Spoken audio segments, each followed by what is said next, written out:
और इस लड़ाई का फैसला उसी दिन हो गया था जिस दिन अर्जुन और दुर्योधन भगवान कृष्ण के पास सहायता मांगने गए थे। और ये लिखी भी हुई है कि 15 अफसर लाइक क्वालिटीज क्या हैं, डिटर्मिनेशन, करेज, स्टैमिना। इस एसएसबी की जरूरत क्यों पड़ती है? जैसा कि आप एनडीए की प्रिपरेशन कर रहे हैं, आप भी जानते होंगे कि it is all about the 15 अफसर लाइक क्वालिटीज। और ये लिखी भी हुई है कि 15 अफसर लाइक क्वालिटीज क्या हैं, डिटर्मिनेशन, करेज, स्टैमिना। बहुत कुछ सुना होगा आपने।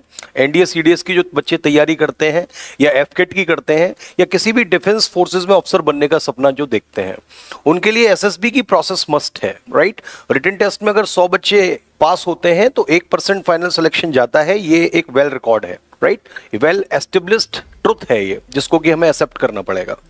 तो it is not about the written test, it is all about the 15 अफसर लाइक क्वालिटीज। अगर ये आपके अंदर है, ऑफिसर बनने की प्रोबेबिलिटी तभी होगी। तो मैं सबसे पहले आज जिक्र करना चाहता हूं कि ये माजरा है क्या, इस एसएसबी की जरूरत क्यों पड़ती है।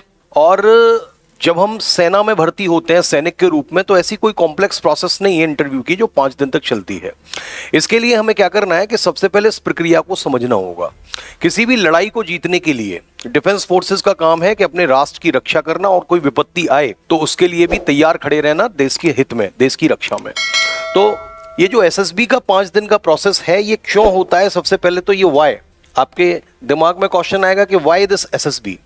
तो ध्यान रखना, लड़ाई को जीतने के लिए केवल बल ही पर्याप्त नहीं होता, कुछ बुद्धि का घात, कुछ छल छद्म, कौशल, स्ट्रेटजी, प्लानिंग, ये सारी चीजें लगती हैं, जिनमें इफेक्टिव रीजनिंग की एबिलिटी होनी चाहिए आपके अंदर, इनिशिएटिव होना चाहिए, करेज होना चाहिए, लीडरशिप की क्वालिटी होनी चाहिए, रीजनिंग एबिलिटी होनी चाहिए।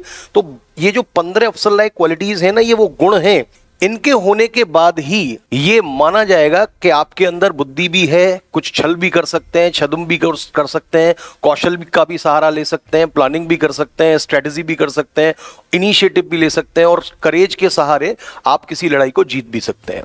तो लड़ाई को जीतने के लिए हम कहते हैं ना, सत्य ही जय के लिए केवल नहीं बल चाहिए, कुछ बुद्धि का भी घात, कुछ छल छद्म कौशल चाहिए। अगर मैं इसमें महाभारत का उल्लेख करूं तो महाभारत में आपने देखा था कि भगवान कृष्ण ने 5 निर्वासित बच्चों को अक्षौणी सेना के सामने विजय दिला दी। और इस लड़ाई का फैसला उसी दिन हो गया था जिस दिन अर्जुन और दुर्योधन भगवान कृष्ण के पास सहायता मांगने गए थे। अब ये आपने सुना होगा कि एक पैरों में बैठा था और एक सर पे जाके बैठ गया था, लेकिन सबसे पहला मौका मिला था दुर्योधन को।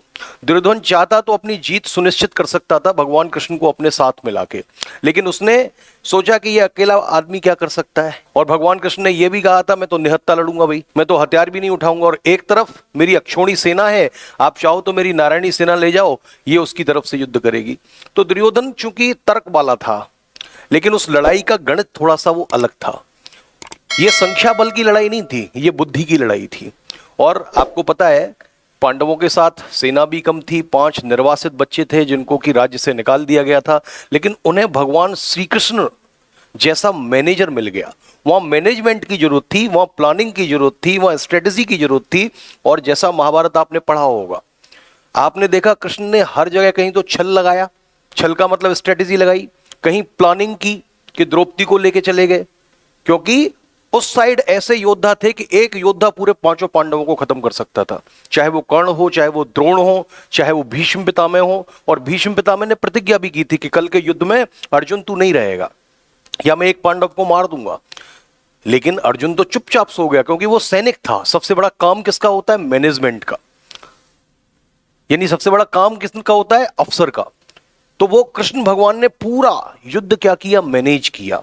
वहां कौन किसके यहां खा रहा है इतनी संख्या में पता नहीं चलती थी, लेकिन सबका सहारा लिया, प्लानिंग बनाई, प्लानिंग के तहत द्रौपदी को भेजा गया, स्ट्रेटजी लगाई, छल छद्म कौशल, ये भी आज के मायने में हथियार हैं।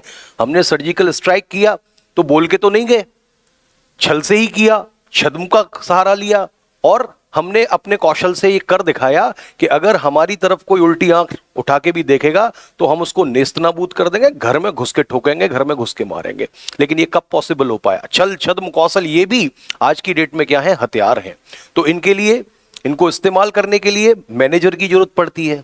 तो मैनेजमेंट की वो स्किल्स हैं या नहीं आपके अंदर, सेल्फ कॉन्फिडेंस है या नहीं, स्पीड ऑफ डिसीजन है या नहीं, एबिलिटी टू इन्फ्लुएंस ग्रुप है या नहीं, लाइवलीनेस है या नहीं, ये जितनी भी अफसर लाइक क्वालिटीज आप यहां देख रहे हैं जो कि लिखी हुई हैं, चाहे वो सोशल अडेप्टेबिलिटी है, कॉपरेशन है, सेंस ऑफ रिस्पॉन्सिबिलिटी है, डिटर्मिनेशन है, करेज है, स्टेमिना है, ये सब यही इंगित करते हैं कि आपके अंदर सोचने की शक्ति कैसी है। तो कभी कभी ऐसा होता है कि हम सोचते कुछ हैं, बोलते कुछ हैं, करते कुछ हैं। तो ये सेशन थोड़ा सा लंबा ना हो जाए तो पहले ही अटेम्प्ट में हम इसको कैसे क्लियर करें, जैसा कि इससे आप देख सकते हैं फ्रंट लाइन जो है आज के टॉपिक की, तो मैं इसकी थोड़ी सी चर्चा करूंगा कि आपको क्या करना चाहिए और क्या नहीं करना चाहिए। क्योंकि कोई ऐसी दवा तो है नहीं, जैसा कि मैं कहता हूं, कोई ऐसी घुट्टी है नहीं, कोई ऐसी वैक्सीन है नहीं कि आप कोचिंग में मेरे पास आए, मैंने वैक्सीन लगाई और आपके अंदर 15 अफसर लाइक क्वालिटीज को भर दिया गया। ये गुण हैं जो धीरे धीरे डेवलप होते हैं, ये गुण हैं जो कि धीरे धीरे आपको अपने ऊपर काम करना पड़ता है। मैथ्स पढ़ना आसान है, इंग्लिश पढ़ना आसान है, उनमें पास होना भी आसान है, लेकिन अगर आपसे कहा जाए कि अपने अंदर की 4 बुराई बताइए, कौन कौन सी 4 बुराई हैं आपके अंदर, तो आपको इतना सोचना पड़ेगा, जबकि आदमी बुराइयों का पुतला होता है, उसमें 50 बुराई होती हैं। लेकिन अगर आपके 4 बुराई बताने को कहा जाए तो आपको बहुत सोचना पड़ेगा इसके लिए। लेकिन वहीं कहा जाए कि इस बच्चे में दूसरे में कितनी बुराई है, तो आप सैकड़ों हजारों बुराई गिना देंगे, क्योंकि लोग दूसरे में बुराई देखते हैं, अपने में अच्छाई देखते हैं। दूसरा, हम खुद आगे बढ़ना चाहते हैं और अपनी माफ कीजिएगा टीम वर्क से भागना चाहते हैं। डिफेंस फोर्सेस में हमें टीम के साथ रहना है, और जैसा कि आप जानते हैं किसी भी ऑर्गेनाइजेशन की नींव भी टीम पर टिकी रहती है। अगर टीम अच्छी है, टीम में कोऑर्डिनेशन है, टीम में कॉपरेशन है, टीम का लीडर अच्छा है, टीम के लीडर के अंदर रीजनिंग एबिलिटी है, उसके अंदर ऑर्गेनाइजिंग एबिलिटी है, उसके अंदर कॉपरेशन है, वो अपने साथियों का अप्रिशिएट करना जानता है, सम्मान करना जानता है, तो पूरी टीम उसके साथ इकट्ठा रहती है और उस लीडर के अंडर में काम करने के लिए प्रतिबद्ध और कटिबद्ध रहती है। तो ये अच्छे लीडर की निशानी है। तो ये हर ऑर्गेनाइजेशन में आपको देखने को मिलेगा। चूंकि डिफेंस से बड़ा तो कोई ऑर्गेनाइजेशन देश में है नहीं, इतनी आर्मी है, इतने ऑपरेशंस होते हैं, एयरफोर्स से बढ़कर तो है नहीं, नौसेना से बढ़कर तो है नहीं, जल थल आकाश, तीनों को जो संभाल रखा है, तीनों के जो गार्जियंस हैं, राइट, और तीनों को जो प्रोटेक्ट करते हैं, तो उनसे बड़ा तो कोई ऑर्गेनाइजेशन हो ही नहीं सकता, उनसे बड़ी कोई फैक्ट्री नहीं हो सकती जिसमें कितने एम्प्लॉइज हों, राइट। तो उस ऑर्गेनाइजेशन को चलाने के लिए हमें कैसे मैनेजर्स की जरूरत पड़ती है, कैसे ऑफिसर्स की जरूरत पड़ती है, जिनके अंदर कम से कम ये क्वालिटीज हों, क्योंकि अगर ये क्वालिटीज होंगी तभी सुनिश्चित होगा कि ये आगे हमारे ऑर्गेनाइजेशन को ले जा पाएंगे, और अगर किसी दूसरे देश से लड़ाई हो गई तो इफेक्टिवली हम वो लड़ाई जीत पाएंगे। आजकल इंटेलिजेंस की बहुत वैल्यू है, इंटेलिजेंस विभाग हर चीज में काम करता है, राइट। इंफॉर्मेशन टेक्नोलॉजी का युग है, आज टेक्नोलॉजी का युग है, आज टेक्नोक्रेसी है। तो टेक्नोक्रेसी में you be must be aware about the technology also. तो रीजनिंग एबिलिटी हमारी इतनी हो कि तत्काल हम समझ जाएं कि किस टेक्नोलॉजी की बात हो रही है, क्या हो रहा है। तो ऑर्गेनाइजेशन छोटा सा हो, एक कंपनी हो, एक कोचिंग हो, एक फैक्ट्री हो, उसके वर्कर्स को से काम लेने के लिए और उनसे अच्छा कोऑर्डिनेशन करने के लिए, प्रोडक्टिविटी बढ़ाने के लिए भी हमें एक अच्छे मैनेजर की आवश्यकता होती है। लेकिन ये ऑर्गेनाइजेशन इतना बड़ा है, ये आर्मी का ऑर्गेनाइजेशन इतना बड़ा है, 2 मिनट, ये ऑर्गेनाइजेशन इतना बड़ा है कि इसके लिए अच्छे नहीं, बहुत अच्छे मैनेजर्स की आवश्यकता होती है।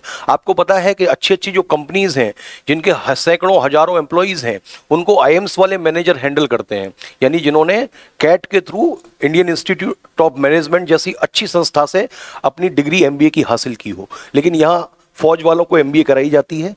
तो मैं यहाँ थोड़ा सा ब्रीफ करूंगा, चूंकि ये बहुत लंबी पीपीटी है, हम इसको किस्तों में जिक्र करेंगे। अगर ये चीज आपको अच्छी लगी हो तो चैनल को सब्सक्राइब करिएगा, इस वीडियो को विस्तृत करिएगा, और बहुत लंबी चौड़ी पीडीएफ है, उसके पार्ट में हम एक एक करके इसको डिस्कस करेंगे। तो आज हमने जो क्रक्स समझा, सार समझा कि इस एसएसबी की आवश्यकता क्यों होती है, क्योंकि ये ऐसे ऑफिसर्स को तलाश कर रही है, ऐसे मैनेजर्स को तलाश कर रही है जो शारीरिक रूप से ही स्ट्रांग ना हो, बल्कि मेंटली भी स्ट्रांग हो, रीजनिंग लेवल भी उनका अच्छा हो, करेज भी उनके अंदर हो, लीडरशिप भी हो। केवल फिजिकल से ही काम चलने वाला नहीं है, उनके अंदर स्ट्रेटेजी हो, प्लानिंग हो, मतलब हर तरह की टेक्निक जो कि मैनेजर के लिए जरूरत पड़ती है, लेकिन फौज का मैनेजमेंट अलग ही है क्योंकि इससे बड़ी कोई फैक्ट्री नहीं है।